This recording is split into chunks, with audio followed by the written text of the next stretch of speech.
მოდი დავიწყოთ დღევანდელი ოჯახის ექიმი და ჩვენი გადაცემის პირველი თემაა გაზაფხული და გაზაფხულთან დაკავშირებული სეზონური ალერგიები. ეს არის თემა, რომელიც მსოფლიო ჯანდაცვის ორგანიზაციის სტატისტიკის მიხედვით თითქმის ყოველ მესამე ადამიანს აწუხებს წელიწადით სწორედ აი ამ დროს. გაზაფხული თითქოს სიახლის და სიხარულის დროა, მაგრამ ზოგისთვის ის ცემინების, თვალების ქავილის, კანზე გამონაყრის და გაძნელებული სუნთქვის პერიოდია და ძალიან ბევრ დისკომფორტს უკავშირდება. ალერგიების ძირითადი გამომწვევი მიზეზი შეიძლება იყოს მტვრის მარცვლები და ყველაზე გავრცელებულია მათ შორის ხეების, ბალახების და სხვადასხვა მცენარეების მტვერი. განსაკუთრებით ქარიან დღეებში ალერგიულ ადამიანებს პრობლემას უქმნის სწორედ ეს მტვრიანი, ასე ვთქვათ, მასები. კეთი და განსაკუთრებით იმ ადამიანებს, რომელსაც დადასტურებული აქვთ უკვე რომელიმე ალერგიული დაავადება, ეს იქნება ატოპური დერმატიტი თუ განსაკუთრებით ალერგიული რინიტი და ასთმა, შესაძლებელია ძალიან ბევრი პრობლემა შეუქმნათ და ამას ემატება ძილიანობა, რაც ხშირად არის ხოლმე დაკავშირებული ალერგიასთან, მუდმივად დაღლილობის შეგრძნება, ყურადღების დეფიციტის, სწავლის პრობლემები, რაც არც თუ ისე სასიამოვნო გაზაფხულის პაკეტია და მეთანხმებით. აბსოლუტურად გეთანხმებით და ამ დროს რაც უნდა გავაკეთოთ პირველი, თუ გვაქვს ეჭვი ალერგიაზე, ეს არის რა თქმა უნდა დიაგნოსტირება, ვინაიდან აღნიშნული სიმპტომატიკა შესაძლებელია სხვადასხვა პათოლოგიებთანაც იყოს დაკავშირებული. დღესდღეობით საქართველოში არსებობს ძალიან დიდი ალერგოლოგიური პანელი დიაგნოსტირებისათვის, სადაც ჩვენ შეგვიძლია გავიგოთ თუ კონკრეტულად რაზე გვაქვს ალერგია, რომელ მცენარეზე ან საკვებზე და შესაბამისად ამის შემდგომ უკვე აუცილებლად ალერგოლოგთან ერთად უნდა დაიგეგმოს მკურნალობის სტრატეგია, რაც თავიდან აგვაცილებს იმ ჩივილებს და სიმპტომატიკას, რაც თქვენ უკვე ჩამოთვალეთ. და სწორედ ამ თემაზე სასაუბროთ დღეს სტუდიაში მოვიწვიეთ ექიმი ალერგოლოგი ქეთევან ყუმიაძე. მოგესალმებით. მოგესალმებით. ქეთევან მოგესალმებით. თემა აქტუალურია, მოვიდა სეზონი, აყვავდა მცენარეები, ლამაზია ეს ყველაფერი, მაგრამ ბევრი ადამიანი წვალობს ამ დროს. რა ხდება ჩვენს ქვეყანაში? რამდენად აქტუალურია და აქტიურია ეს სეზონი იმათთვის, ვისაც აწუხებს ეს ალერგიები და ბევრია თუ არა ასეთი პაციენტი?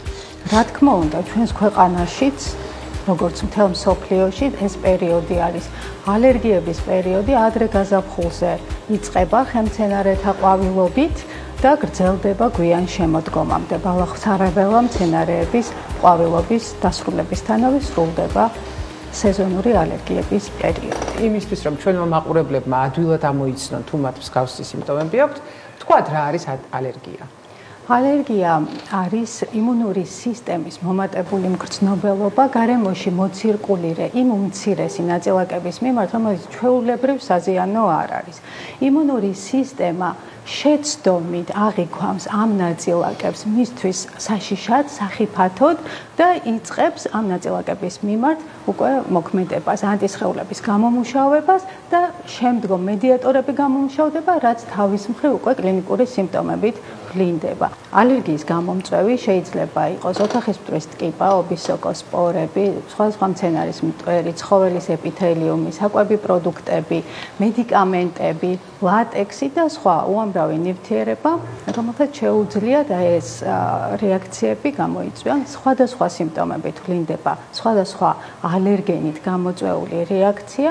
სეზონური ალერგიები ძირითადად სასუნთქი გზების ძირითად შემთხვევაში, თუმცა კანის ფორმებით შესაძლებელია ამ დროს გამწვავდეს. კეთი, დამეთანხმებით ალბათ, რომ მაინც გაზაფხულის ერთ-ერთი ძირითადი ალერგია ეს არის ალერგიული რინიტი, რომელიც ძალიან მოსახლეობის ძალიან დიდ ნაწილს აწუხებს და ხშირად სხვადასხვა სიმპტომები არის, ხა თქვენ აღნიშნეთ, მათ შორის ცხვირის ბლოკირება და ცხვირით სუნთქვის საერთოდ შეუძლებლობა ერთ-ერთი ძალიან დამახასიათებელი სიმპტომია და საკმაოდ ხშირად ჩვენი მოსახლეობა ირჩევს ხოლმე ეგრეთ წოდებულ გამხსნელ ცხვირის მედიკამენტებს, დეკონგესტანტებს, რომელსაც ჩვენ ვეძახით, რომელიც თქვათ, ვიცით ჩვენ, რომ ხანმოკლე დროით ეფექტს გვაძლევენ, მაგრამ ხანგრძლივი დროით თვითონ ხდებიან პრობლემის გამომწვევები და თვითონ შეიძლება რომ რინიტის განვითარებას თქვათ ხელი შეუწყოს. მოდით ვუთხრათ ჩვენს მაყურებელს ალერგიული რინიტი რა სიმპტომებით ვლინდება და როგორ შეიძლება მას ვუმკურნალოთ და რა საშუალებები გამოვიყენოთ ასეთ შემთხვევაში. ალერგიული რინიტი არის ცხვირის ლორწოვანი გარსის ალერგიული ანთებით მიმდინარე დაავადება, რომლის გამომწვევი აეროალერგენებია, მცენარის მტვერი, ოთახის მტვრის ტკიპა, ცხოველის ეპითელიუმი თუ სხვა. ცხვირის გაჭედვა, მრავალჯერადი ცემინება, სურდო, ქავილი, თვალის, ცხვირის, ყურის, ყელის, შესაძლებელია ხველაც დაერთოს ეს სიმპტომები, შესაძლებელია ნაწილი მათგანი იყოს წარმოდგენილი, შესაძლებელია ყველა ერთად. ეს სიმპტომები ახასიათებს ალერგიულ რინით და როგორც აღნიშნეთ, პაციენტები უფრო ხშირად თვითნებურად მიმართავენ მკურნალობას, იყენებენ ეგრეთ წოდებულ ცხვირის გამხსნელებს, რომელთა აქვთ სიმპტომური მოქმედება და მათი გამოყენების ხანგრძლივობა არის 5-7 დღის განმავლობაში. სიმპტომურად რასაკვირველია მოქმედებენ კარგად, თუმცა ხანგრძლივი გამოყენების შემთხვევაში იწვევენ ისეთ გვერდით ეფექტებს, როგორც არის ატროფია, ცხვირის ლორწოვანის შეჩვევას იწვევენ და საბოლოოდ ბევრი პრობლემის წინაშე დგებიან ასეთი ადამიანები. რომელი ალტერნატიული მედიკამენტი არა ცხვირის გამხსნელი, არამედ ამ შემთხვევაში თუ მოდის პაციენტი ექიმთან ალერგიული რინიტი სამკურნალოდ რა მედიკამენტები გამოიყენება უპირატესად? ალერგიული რინიტი ეს არის ალერგიული ანთებით მიმდინარე დაავადება, სპეციფიური თერაპია ჭირდება, ცხვირის სპრეი, ინტრანაზალური სპრეი, მომეტაზონის ფურუატი გამოიყენება, ეს არის პირველი რიგის მედიკამენტი ალერგიული რინიტის სამკურნალოდ, რომლის გამოყენებაც შესაძლებელი არის ხანგრძლივად, არ იწვევს შეჩვევას, არის ადგილობრივი მოქმედების, არ იწვევს ლორწოვანის ატროფიას, გვერდით ეფექტები პრაქტიკულად არ გააჩნია, მისი გამოყენება შესაძლებელია 3 წლის ასაკიდან ბავშვებში შესაბამისი დოზირებით, მოზრდილებშიც თავისთავად და ექიმის გადაწყვეტილებით მისი გამოყენება შესაძლებელია ასევე ორსულებშიც. ის განიხილება ერთ-ერთ ყველაზე უსაფრთხო და ეფექტურ მედიკამენტად. წარმოდგენილი მედიკამენტი კეთი შეიცავს სტეროიდს, ხო? და ხშირ შემთხვევაში საზოგადოებაში გავრცელებული არის ესეთი მოკლედ მოსაზრება, რომ ჰორმონის გამოყენება ჯანმრთელობისთვის იქნება საფრთხის შემცველი და ასე შემდეგ. თქვენ კი აღნიშნეთ, რომ მისი გამოყენება, ვთქვათ, დაშვებული არის ექიმის მეთვალყურეობის ქვეშ ხანგრძლივი პერიოდის განმავლობაში, მაგრამ რამდენად, ვთქვათ, თუ პაციენტმა იცის ადამიანმა, რომ მას აქვს ნამდვილად ალერგიული რინიტი, ოდესღაც დასმული აქვს ეს დიაგნოზი, შეუძლია თვითონ გარკვეული პერიოდის განმავლობაში, თუნდაც სეზონურად, მოახდინოს აღნიშნული მედიკამენტის გამოყენება. აღნიშნული მედიკამენტი წარმოდგენილი გვაქვს ჩვენ რენოქსის სახით. რასაკვირველია, ეს არის სტეროიდი, მაგრამ როგორც აღნიშნე, ეს გახლავთ ადგილობრივი მოქმედების სტეროიდი, რომელსაც არ ახასიათებს მაღალი ბიოშეღწევადობა, შესაბამისად ცენტრალური მოქმედება მას არ აქვს. სისტემური მოქმედება, რომელიც სისტემურ სტეროიდს ახასიათებს, მას არ აქვს. შესაბამისად გვერდითი ეფექტებიც არ ახასიათებს.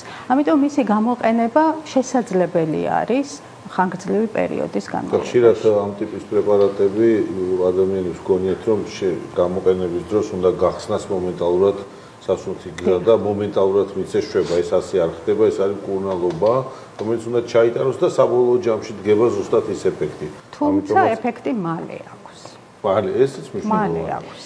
ზოგადად გარდა რინიტისა, ალერგიულ რინიტს და ზოგადად ალერგიულ დაავადებებს აქტიურად აქვს, ასე ვთქვათ, სიმპტომები თვალებთან მიმართებაში, სრემლის დენა, წვა, ქავილი, უსიამოვნო შეგრძნებები. აი ამასთან მიმართებაში წარმოდგენილი მედიკამენტებიდან თუ არის რომელიც დაუშვათ მუშაობს, ან ზოგადად რა ტიპის პრეპარატები არსებობს? როდესაც ალერგიული რინიტი გამოვლენილი არის არა მარტო ცხვირის სიმპტომებით, არამედ ჩართულია თვალიც, ცრემლდენა ახასიათებს თვალების ქავილი, ძალიან შემაწუხებელი არის ეს სიმპტომები. ვამატებთ ანტიჰისტამინურ მედიკამენტს, წარმოდგენილი არის ლორანექსი, აქ დესლორატადინი, რომელიც გვაქვს ორი ფორმით, სუსპენზიის სახით ბავშვებისთვის და ტაბლეტირებული. დიახ, ეს არის სუსპენზია. 1 წლის ასაკიდან შესაბამისი დოზირებით შეგვიძლია დავნიშნოთ. ამ მედიკამენტს კომბინაციაში ვიყენებთ ასეთი დატვირთული სიმპტომების შემთხვევაში მომეტაზონთან ერთად, ანუ რენოქსთან ერთად. და ძილიანობას არ იწვევს, ხო, იმიტომ რომ ანტიჰისტამინები როგორც წესი, ანუ ხშირად იწვევს ძილიანობას პაციენტებთან მიმართებაში და ეს ჩივილია ხოლმე, რომ აი არ მინდა რომ მომატუნოს ან საჭესთან, ანუ არ აქტიური სამსახური მაქვს. ზოგადად ალერგია თანამედროვე სამყაროს დაავადება არის და აი ეს ფაქტორი გათვალისწინებული არის ამ შემთხვევაში დესლორეტადინი გახლავთ ბოლოთაობის ანტიჰისტამინური მედიკამენტი, რომელსაც ძილიანობა არ ახასიათებს. მისი გამოყენება შესაძლებელია აქტიური საქმიანობის დროს საჭესთან და პრობლემას არ წარმოადგენს. აქ წარმოდგენილია მალამოებიც ასევე, ხო? ეს მალამოები რა დროს არის რეკომენდებული? ანუ არის დერმატიტები, ალერგიული დერმატიტები, გამონაყარი, ქავილი მუდმივი, შემდგომ გაღიზიანდება კანი და შემდგომში მეორადად ინფექციის განვითარების მიზეზი შეიძლება გახდეს. რა სთავაზობს ეს ბრენდი მაგალითად ამ შემთხვევაში? სეზონი, გაზაფხულის პერიოდი, დერმატიტების გააქტიურებითაც, გამწვავებითაც ხასიათდება და დერმატიტი ეს არის კანის ანთებით მიმდინარე დაავადება, რომელსაც ახასიათებს ქავილი. ქავილის შედეგად შესაძლებელია მოხდეს დაინფიცირება და ზუსტად ამ დროს შეგვიძლია გამოვიყენოთ ასეთი ტიპის მედიკამენტი, ეს გახლავთ სანიდერმი კომბინირებული მედიკამენტი, რომელიც შეიცავს ანტიბაქტერიულ მედიკამენტს, სოკოს საწინააღმდეგოს და სტეროიდს თავისთავად ალერგიული მდგომარეობისთვის. აქვე მაშინ კიდევ ერთხელ დაგეკითხებით, ვინაიდან ჰორმონებთან მიმართებაში ჩემთან ხშირად ისმის ხოლმე კითხვა, მაშინ თუნდაც როცა დერმატოლოგები ან ალერგოლოგები იყენებენ მსგავსი ტიპის მედიკამენტებს, მაშინ არის ხოლმე ზარი ენდოკრინოლოგთან, შეიცავს ჰორმონს და ეს ხომ არ მოგვიტანს რაიმე ზიანს. და ხშირ შემთხვევაში ჩვენ ვიცით, რომ არსებობს სტეროიდები, რომლებიც კანის გამოშრობასაც იწვევს. ამ შემთხვევაში აქვს თუ არა რაიმე უპირატესობა სანიდერმს? ამ მედიკამენტს აქვს კონკრეტული წესები, როდის უნდა გამოვიყენოთ და რა შემთხვევაში არ უნდა გამოვიყენოთ. მაგალითად, ვერიდებით მის გამოყენებას ლორწოვანზე, ვერიდებით სახის არეში, ვერიდებით ჩვილებში, სახვევის ქვეშ. ამიტომ თუ ამ წესებს დავიცავთ ხანგრძლივობას და ზოგადად ექიმის დანიშნულებით უნდა მიიღოს პაციენტმა გამოიყენოს ეს მედიკამენტი, მაშინ პრობლემას არ იწვევს. არ იწვევს არც გამოშრობას, არის ადგილობრივი მოქმედების შესაბამისად სტეროიდის ის მავნე ეფექტები არ გააჩნია და მის გამოყენება შესაძლებელია წესისამებრ. უპრობლემოდ ალერგოლოგებს ძირითად შემთხვევაში 2-3 დღის განმავლობაში მკურნალობა ყოფნის, დერმატოლოგები უფრო ხანგრძლივად იყენებენ იმის მიხედვით, რა მდგომარეობასთან აქვს. ძალიან დიდი მადლობა წარმოდგენილი პროდუქციის ასეთი კარგი პრეზენტაციისათვის. ყველას უსურვებთ ნაკლებ ალერგენთან შეხებას, მაგრამ გაზაფხულს რა სჯობს, ამიტომ დავიცვათ თავისი როგორც საჭიროა, მივიღოთ ის დანიშნულება, რასაც ექიმი გვიჩევს და მაშინ ყველაფერი ძალიან კარგად იქნება. დიდი მადლობა. მადლობა. მადლობა.